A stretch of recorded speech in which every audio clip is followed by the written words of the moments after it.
At Consumer Cellular, you get the same exact coverage as the largest carriers, but for up to half the cost. Same thing, up to half the cost. Up to half the cost for the same thing. 50% the money for 100% the same thing. I hope I'm making myself clear.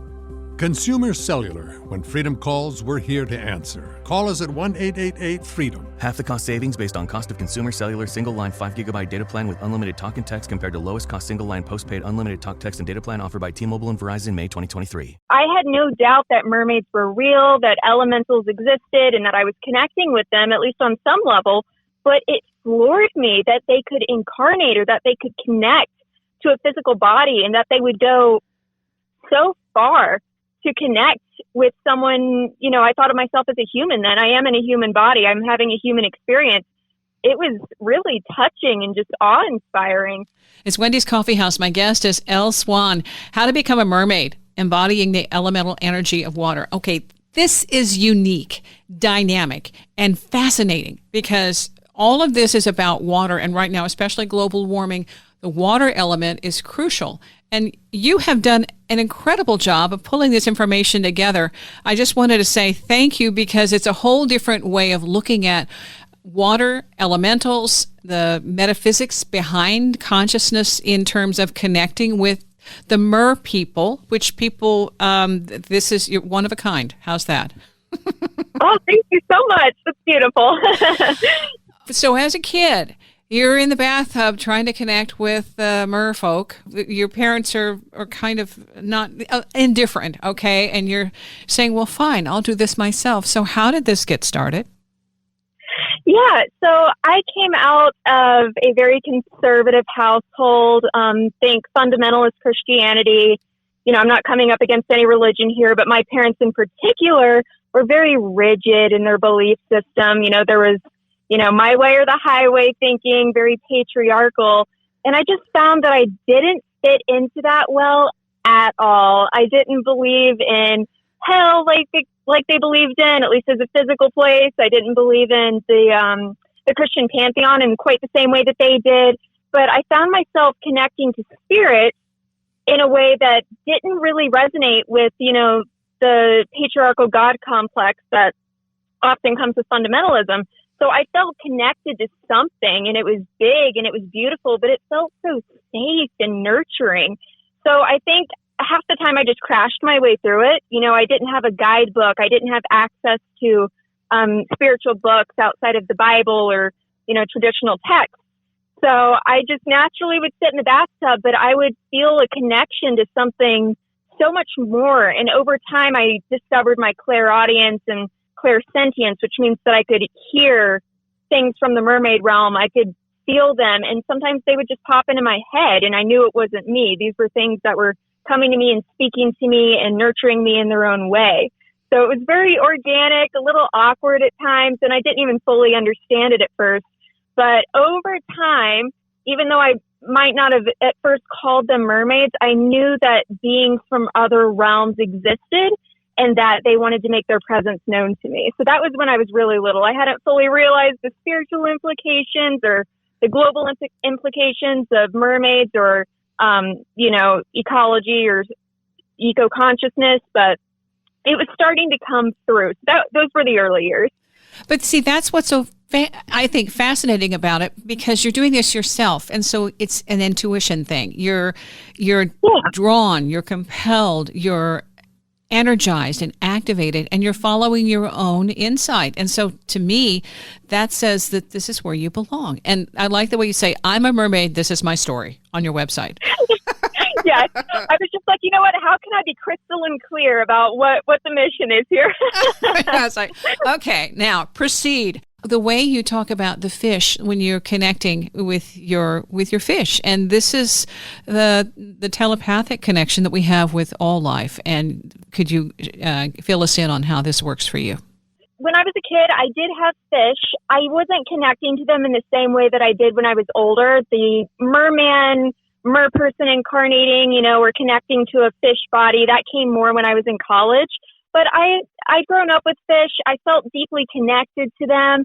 And I would have really elaborate rituals and friendships and stories I'd make up with them. And when a fish died, it was kind of horrific because I was a little kid and, loss is a bigger thing, I think, then. But as I transitioned and grew older, I entered college and I found my first merman or betta fish. And it kind of shocked me, to be honest, because I had no doubt that mermaids were real, that elementals existed, and that I was connecting with them, at least on some level.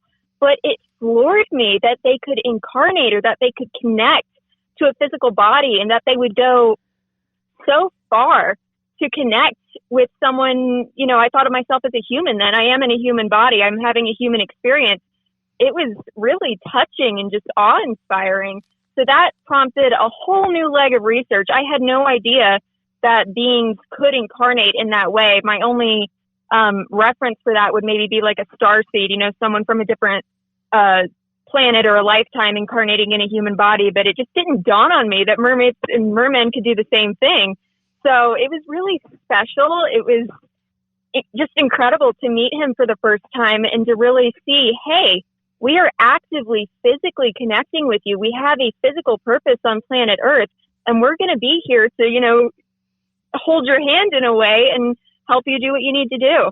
You also talk about at one point you're away from home and the beta appears to you and says, I need to go and I'll be back. Yeah, so I think that the mer people know I'm actually autistic. Most people don't know that. So I'm not really big on surprises. I kind of like to know a little bit ahead of time, when someone's going to, I think everyone can probably say that. I kind of like to have a hint, if someone's going to leave or come in, it helps me stay balanced. It helps me know, okay, well, is our mission over? Are we going to continue working together? It's like, we were partners. Are we still continuing this work? So I think that he came to me and he said, you know what, I've incarnated. I've been with you for a while now, but I can't stay incarnated as a fish forever. I'm going to leave this physical form. I'm going to transition, back to my astral state, but we can still remain in contact. And that was so important for me to understand that the contact can continue. When we have relatives or friends pass on to the next, stage, the next life or the afterlife, we know that we can in some ways still connect with them. But I guess, again, it didn't fully dawn on me that the same thing, happened with mer people. I was just like, okay, well, what does he mean he's going to leave? Is he, where's he going to go? And he just meant that he's going to go back to his realm, but our connection remains. We're always connected. We're connected through the water elements, which some magical scholars call the magnetic fluid. I think it was like a promise, nothing is ending. Just physical bodies don't last forever. Well, so when you went home, there was the fish and he was deceased. Yes, he was. And I gave him a very beautiful funeral and send off because even though I felt that we were always going to be connected, I wanted to honor his existence, on planet Earth, because it takes a lot of bravery, humans included, to incarnate in these bodies and, navigate the more conflicting energies that can arise in this field. It's very, very different from the mermaid realm. It's a unique experience. I think people who know fish don't need this explanation, but I remember a cowfish, and he was my friend's fish, and he was so interactive, engaging. The minute someone walked into the room, he came over to you and said, oh, you're here. Here I am. And he was so animated. It was incredible. And I thought, oh my gosh. But I knew he's high maintenance, or at least for me, and I think he's saltwater fish. But he was just so dynamic, and that was the first time that I had experienced a fish with a very outgoing personality. Yeah, that's amazing. How cool. Do you think he was a merman, or do you think he was just like a really interactive fish? Like, hey, this is me, be friends, Since he was her fish, I didn't have enough time to really explore what he might be. I just know that from being around him and her, that interaction was you couldn't miss it. You couldn't miss it. And he was so animated when people came to visit and there was somebody new in the room. At that point, I hadn't considered that. Now, my own experience with with pearls are that pearls, and I couldn't be around them for a while. This has been a while. When I first was exploring more of my connection to gemstones and rocks and understanding that they each had different personalities, the pearls, I had an out-of-body experience, and these were the sirens. And I thought, oh my gosh, these are real beings, and they are extremely seductive. And I was kind of leaving the body, and my husband was with me, and my heart was stopping, and he was he grounded me, and I came back. That was incredibly intense. And I was just irritated because I realized that they had the energy and the power, if you are on that wavelength, to basically take you to a different realm, and you could or could not come back if you had an idea of what was going on. I thought, this is what happened to the sailors. This is how they keeled over. The sirens were calling, and they didn't realize that they were losing their body at the same time. That was an awakening, okay, a really big awakening to the power of others to influence us, who we may or may not believe in. Okay, it doesn't matter. It when it happens, then you're like, oh, this is real. I'm done. Absolutely. Yeah. So when he realized, he knew, as I was saying, oh, I'm leaving. And my heart was changing, so he quickly grounded me, and we went forward, and I stayed away from pearls for a while. Yes, I can imagine. That's actually, that's so cool that you bring that up. What a powerful experience that must have been. Just fully, like, you can't even argue with it at that point. It's just like, wow, this is real. You just threw me in the deep end. Yeah, thanks a whole lot. I'm really thrilled, and I'm not going near those darn black pearls. I wouldn't talk about it for a while, because I didn't want to bring it back. And once I figured out what was happening and how I had been influenced and much more vulnerable, and in a way, it was a wonderful, I think, introduction to the fact that on these different realms, there is so much, if we're open to it, a dynamic real. And that's what you have for yourself, have really mapped out these realms so that you can teach others. If you hadn't done this firsthand, in the trenches, so to speak, then it would be, I think, harder to teach. But as I read your book and look at the information, the way you have developed your own windows and doorways, as you call them, then it makes it easier to teach somebody else and to show them this is how it works. Whether they experience it the same way you do is really irrelevant, but the fact that they know that you can do it,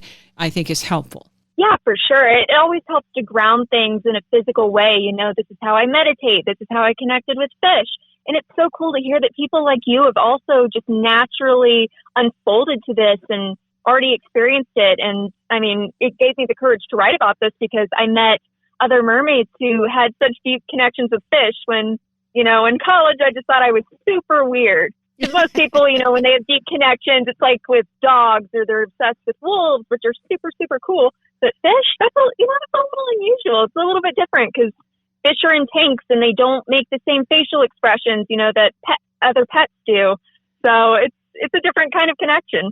Well, and people who have the koi ponds and things like that, and you see them being interactive with the dogs, or they will come up and, especially if you've seen the YouTube video, the woman who was saved by a whale when the tiger shark came up, and not only that, she went back, and that same whale, she was saying, out of the odds being so intense against this happening, here comes the whale again, and they reconnect. And she said it was magical. Those, I think, are moments for us to learn from.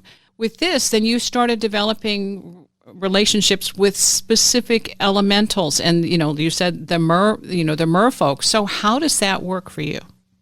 As far as connecting with them, it just unfolded over time. More fish came to me. A big turning point for me was when I connected I believe I first connected with them in 2012. I connected with a wonderful friend of mine named William Mistely, and he has spent decades researching mermaids. So we connected very deeply and very quickly. I shared some of my stuff with him. He shared all of his resources with me. And I really just used a lot of his stuff to springboard myself forward. He really expanded me, and that he was just like, I have mermaid women sometimes come and see me, and I study them physically to see what their traits are. And it hadn't really dawned on me to do that yet. I was just kind of doing my own independent research. I hadn't thought, maybe I should actually connect with other incarnated mermaids. So I found a whole community after meeting him, and I met him through actually a mermaid on Facebook at the time, but she was really the only one that I knew. So it became very expansive, and through connecting with all of these other people, I was naturally connecting with other beings like fairies and stuff like that, but I also ended up connecting with some fire spirits, which are called salamanders, and some sylphs, which are air spirits. So I think community meant so much more to me.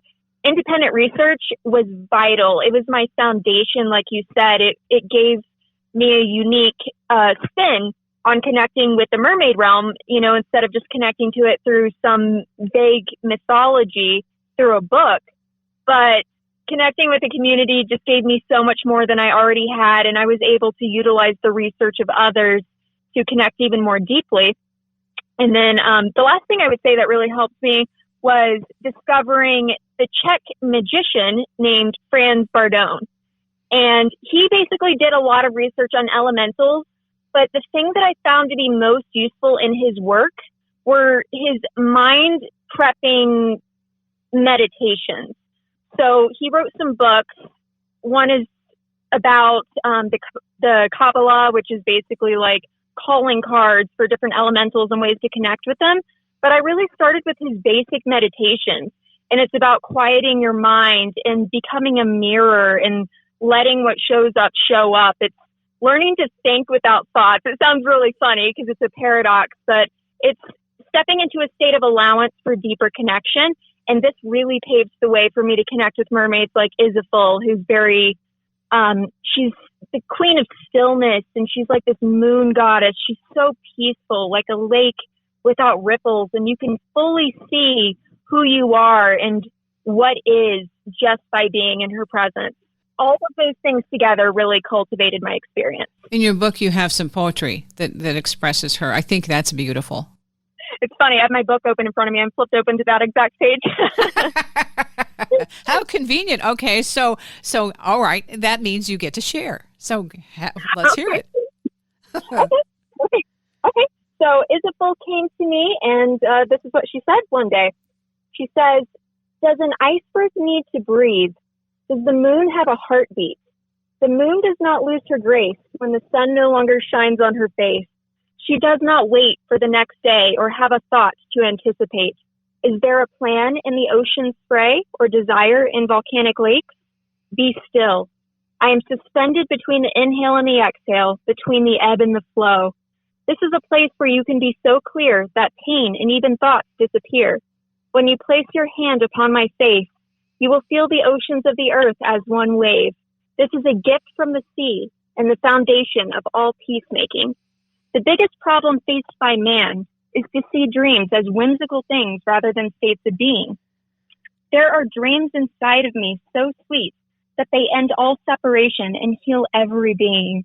Release identity and live so free that fear and thought have no way to distract from all that is and all you can be.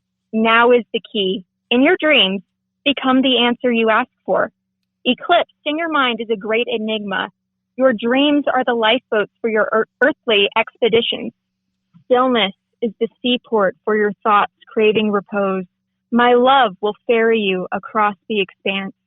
When you are so endless and serene that all that exists is in your being, then your very existence will create peace and be like the waves and tides that reflect lunar light. In every moment we arrive. Innocence is being in this one moment, knowing it is the first, the last, and the eternal, without forgetting and losing the miracle you are. There is a portal named Serenity. As soon as you enter it, you are at home. There is only here. Stillness is the answer to your mystery.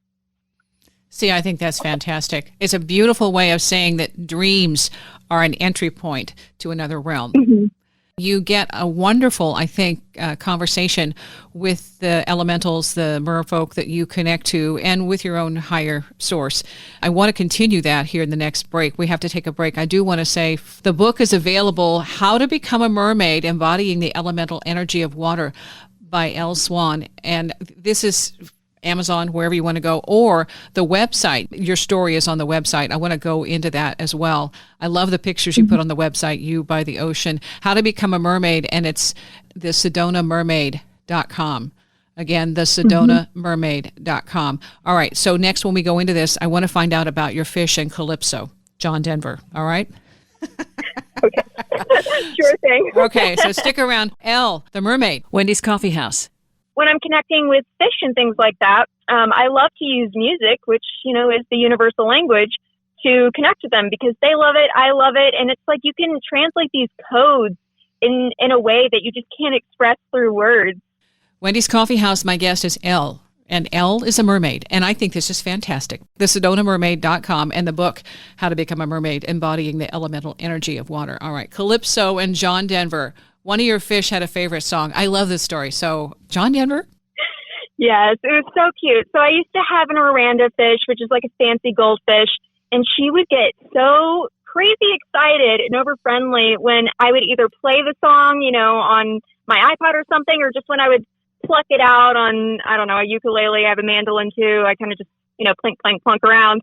And she would just get so involved with me. She would, jump and breach like a whale and just swim around and be all crazy. And it took me, a while to really connect with why she loved it so much. I had to connect with the mer person who was connecting, with her physical form. And I was just like, what is it about this that means so much to you? And it's somewhere in the lyrics where he says, to live on the land, we must learn from the sea. Yeah. And this mermaid kind of looks at me in the astral and she's just like, what man talks like that? How come, why don't we show people what that means? We teach them to integrate the ocean and the mermaid realm into themselves to better human consciousness. It sounds funny, but, TV shows like Avatar, The Last Airbender, they really highlight on how important it is for humans to integrate all of the elements into themselves to fully be all that they are.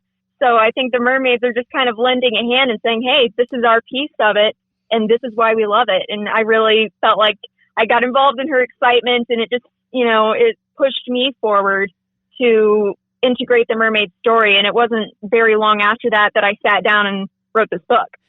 It's one of my favorite songs. And John Denver, I did interview him a year before he died.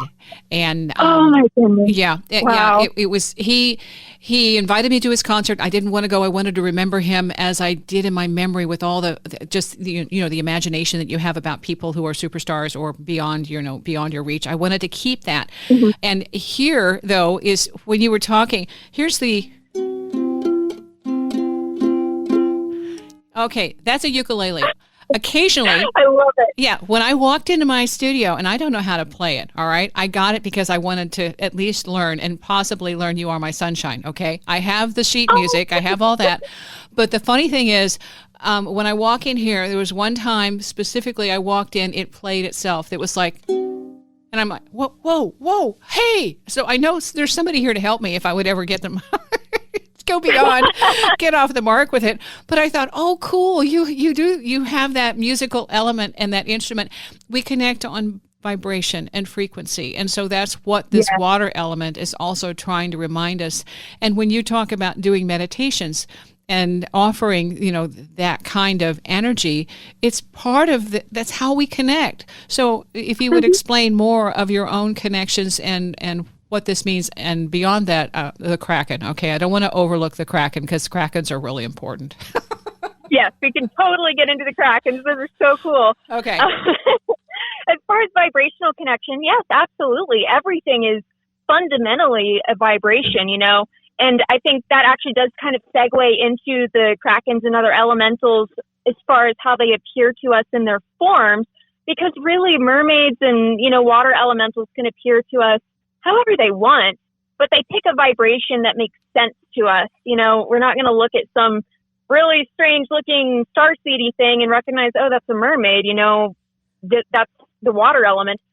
They know that we have, preconceived pictures and images associated with what these beings are. So I think that they adapt themselves just temporarily sometimes to that vibration so that we can recognize them. And I appreciate that so much because I fundamentally connect with merfolk, intuitively and psychically, but when I'm connecting with fish and things like that, I love to use music, which, is the universal language, to connect with them because they love it, I love it, and it's like you can translate these codes in a way that you just can't express through words. And they have these different tones that they like more than others, or, this configuration of musical notes that just embodies an element of the mermaid realm that, other people haven't discovered yet. There's just so much potential there for that. So sometimes, I'll pluck something out over one of their tanks and they'll kind of be like, I don't know about that one. I don't really like it. But then I'll play something else and they get all excited. It resonates with them. And Franz Bardone, the Czech magician who did a lot of research on mermaids and, elementals, he developed a system of connecting with elementals. And I think it's useful for humans because it gives us a lot of permission slips to connect with these beings. He assigns different colors and magical tones or just like single notes that resonate with the vibration of a particular elemental. So if we want to contact, Isabel, I actually can't remember her color anymore, but she has a color associated with her that we can meditate on and a specific note we can play that's like, it's like a phone number we can dial into and be with these beings. And it's all vibrational, but it can be made physical in a way that makes sense to people, even new to meditation. Now, the other thing you also connect to is the ETs. And I love that you posted on your website the blog about your ET, the UFO sighting that you had. Yes, I've had so many UFO sightings here in Sedona, and this is such a hot spot. Like, this is the ET central mecca, yes, of the U.S. for many, many people. So that's a huge thing. And I mean, originally when I started out with spiritual blogging and just talking to people, it actually did start out more with the starseed side of stuff. But as I saw how obscure mermaids were, I really highlighted on that because there's so many incredible people doing great work with starseeds and, really revitalizing our ET connections. But there aren't as many people focusing on the mermaid. So I was just like, all right, I'll be the mermaid girl. I'll focus on that a bit more. Sedona. So there's a lot of interest there. And I even have a picture of the UFO thing. We went hiking and I just decided to take a picture of the clouds because the scenery there is fantastic. And so there's the picture of the clouds and I get home and I look at the pictures and there's 5 orbs up in the clouds. I'm like, oh, that's why I was supposed to take the picture. So yeah, how cool. yeah, part of that. I also connect with animals, a very, very strong connection there with the animals, and had a lot of wonderful experiences, telepathic contact and physical contact, driving back and forth. I worked at a radio station for a short time, and going back and forth, heard the tap, tap, tap. I thought, okay, maybe I can get this because I don't know if I'm hearing it really, in my mind or in the physical plane. And I tapped, tap, tap was the sound, and I heard it in different ways. And on the video, or I'm sorry, the cassette at that time, I had a cassette recorder and I was saying, I don't hear anything. Well, I guess I missed it. When I went back and listened to it, there was this huge on the window, like it could have been right beside me. And I'm like, wow. It was real.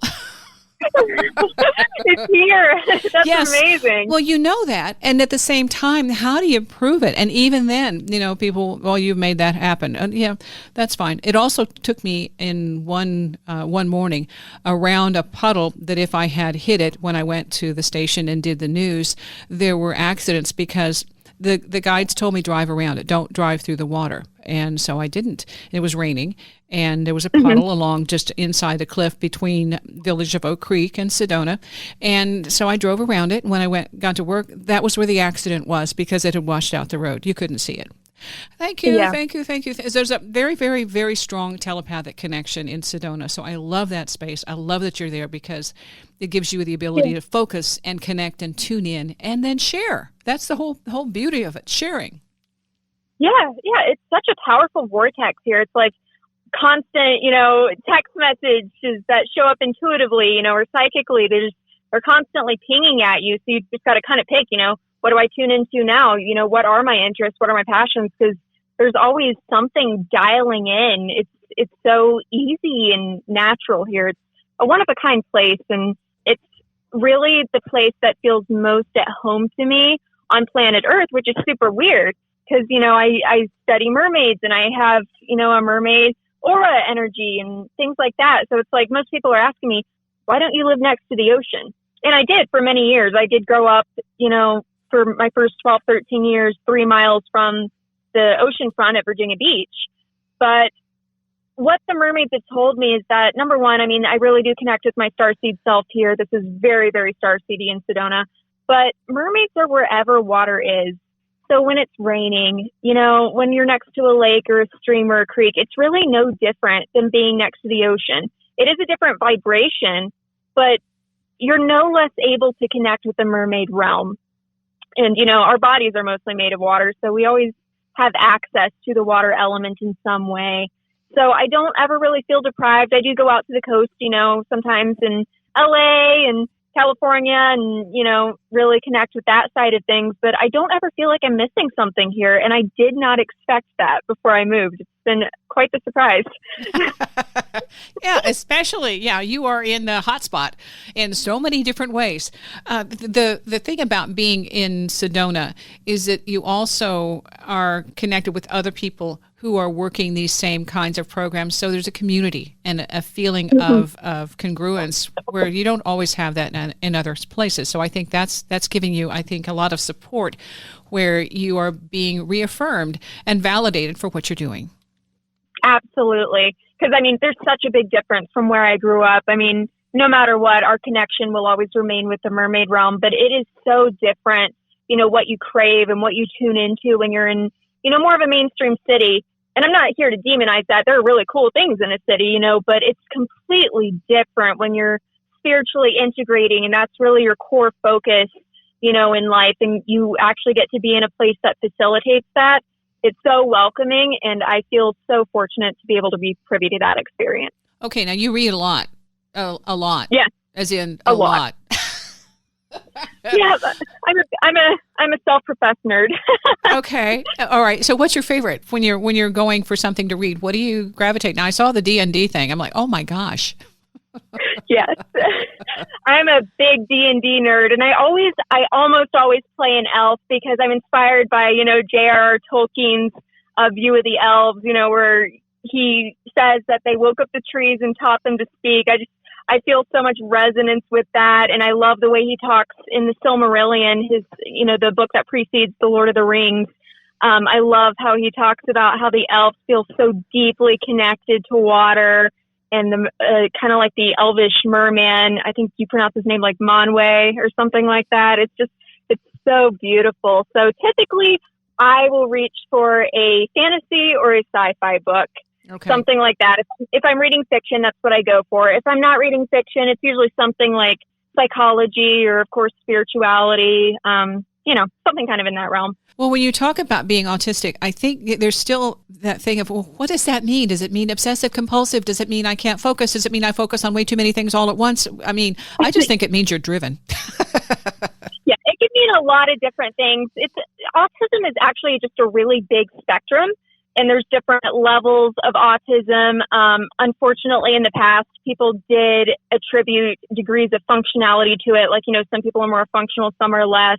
Many people found that offensive, though, because it was kind of like saying that, autistic people were only valid if they were useful. So we've kind of moved past that rhetoric, which is why Asperger's syndrome isn't recognized anymore. You're just autistic or you're not. You're somewhere on the spectrum or you're not. Yeah. So for me, that just comes with a particular set of needs and interests. So for me, I am not easily distracted, actually. I am so hyper-focused that, I don't know, someone could be having a car accident next to me, and if I'm really into something, I'm not even going to register it. It will just go right over my head. So I kind of do have to, work to stay grounded and in my body.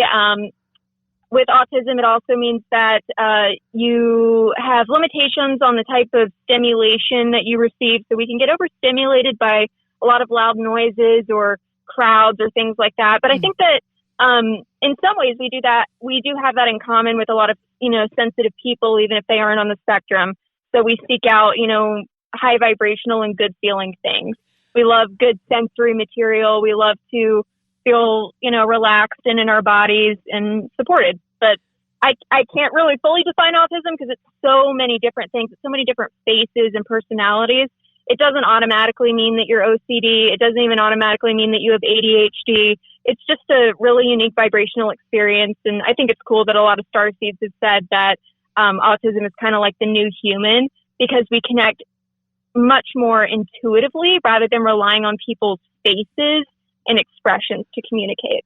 Well, what I think is interesting is it also gives you a different level of awareness. I had dealt with a person who had a ghost happening in the house, and the child I think he was about 6, and he was able to see the ghost. He was playing with another child who was there, and that ghost would open doors and things like that. And it was interesting because at one point, Mom had this little, it was a boy, on her lap, and she was seeing a portal open through the front door. This orange glow started, and these people started coming through dressed in Civil War period clothing in a conga line. And the reason, my own belief, that she could see it because she was in his wavelength and she was in his space, and he saw these things naturally. And by her being there with him, she finally, at some point, could make the connection. Oh my gosh, this is what he's seeing. And she said it was just incredible because, for one thing, she didn't know it existed, and this was his pretty much everyday experience because he was playing with the ghost child in that house. So to me, that's what that autistic element brings, is this a wider awareness that may or may not be articulated, because in some parts of our world this doesn't exist. So thank you for bringing it to awareness and giving it a way to be connected and to be talked about, because that's what people do when they start experiencing these things. It's like, how do I make this real for other people?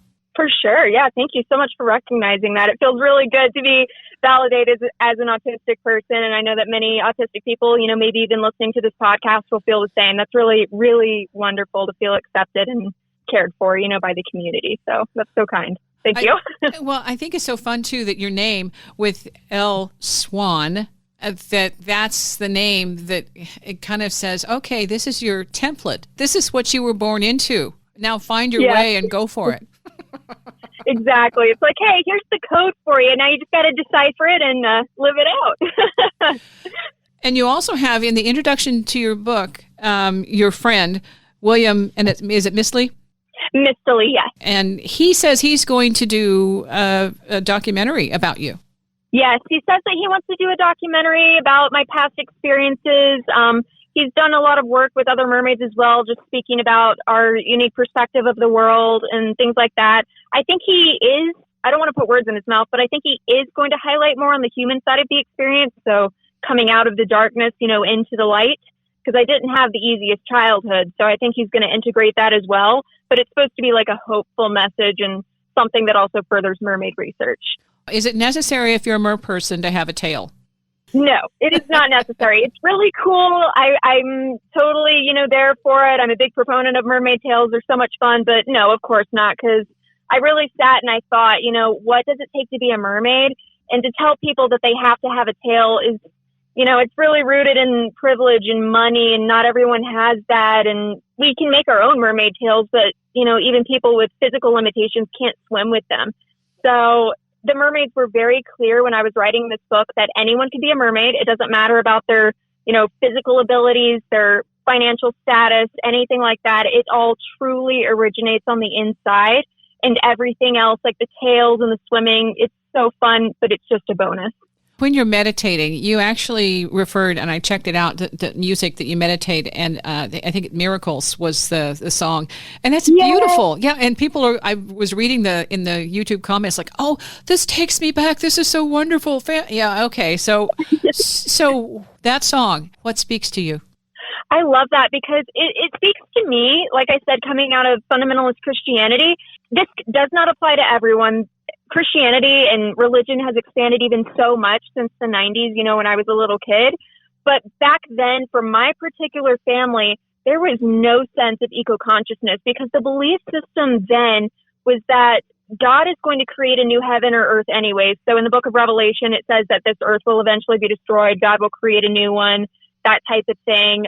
There wasn't much of a need to ground the best of one's humanity in the physical, which in some ways is actually unbiblical because, it says faith without works is dead. You're supposed to be doing good things, but it never translated to an eco-consciousness perspective. So when I hear that song, it's like, it says that praying isn't enough. Bowing your head isn't enough. Even just sending energy isn't always enough. We have to be physical about how we care for this planet and take care of our water systems. We have to, get our hands in the dirt, so to speak, and be willing to help. And, even people without the physical ability to get down in the dirt and help, they can still contribute in other ways. You know, they can donate, or they can just support the process and help different projects get the word out there, you know, stuff like that. There's a way that we can all physically contribute to the well-being of our planet. The music, it's actually on YouTube. Above and Beyond presents Ocean Lab, Sirens of the Sea, and Miracles. They give you the little cheat sheet here of what track list, and it's at 20. So if you're listening. Exactly. So the book, How to Become a Mermaid, Elle Swann. You can get this on Amazon. You can also check out, I go to the website because you can see the pictures and all. That's a whole lot of fun. The SedonaMermaid.com. Anything you want to add before we sign off? No, I think that was perfect. This interaction was so watery and beautiful. Thank you so much for facilitating and co-creating this with me. I'll put the links in the description for the show, and you can follow my blogs at Wendy's Coffee House and Talking to Night Lights. Thanks for listening.